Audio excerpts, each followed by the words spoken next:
যুক্তরাষ্ট্রের নিউ ইয়র্কের মেয়র নির্বাচনে রেকর্ড সংখ্যক আগাম ভোটে এগিয়ে আছেন ডেমোক্র্যাট প্রার্থী জোহরান মামদানি। তবে এই মুসলিম প্রার্থীর বিরোধিতা করছে ইহুদি ধর্মগুরুরা। রাজনৈতিক প্রতিপক্ষ ছাড়াও তাঁকে ভোট দিতে জনগণকে তারা উৎসাহিত করছে।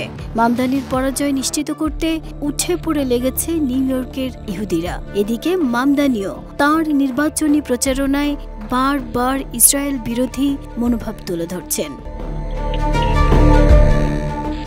দেশটিতে এ বছরের সামগ্রিক ইভেন্টগুলোর মধ্যে অন্যতম গুরুত্ব দিয়ে দেখা হচ্ছে এই নির্বাচনটিকে।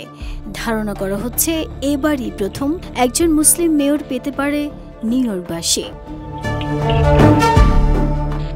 আন্তর্জাতিক সংবাদ মাধ্যমগুলো বলছে, আগাম ভোটে প্রতিপক্ষের চেয়ে বড় ব্যবধানে এগিয়ে রয়েছেন মামদানি। সবার জন্য বিনামূল্যে বাস পরিষেবা, চাইল্ড কেয়ার সার্ভিস এবং প্রায় 10 লাখ নিউ ইয়র্কবাসীর বাড়ি ভাড়া মওকুফ সহ বেশ কিছু প্রতিশ্রুতি সামনে রেখে শহরের উদারপন্থী ভোটারদের আকৃষ্ট করছেন তিনি।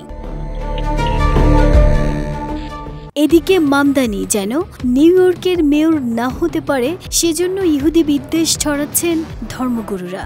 এমন একটি বার্তা সংযুক্ত চিঠিতে সই করছেন যুক্তরাষ্ট্রের বিভিন্ন শহরের ইহুদি নেতারা। সাধারণ ইহুদি ভোটাররা যাতে মামদানিকে ভোট না দেয়, এ কারণেই এমন পদক্ষেপ তাঁদের। যেসব ইহুদিরা সই করছে না তাঁদেরও তালিকা প্রস্তুত করে ছড়ানো হচ্ছে বিদ্বেষ।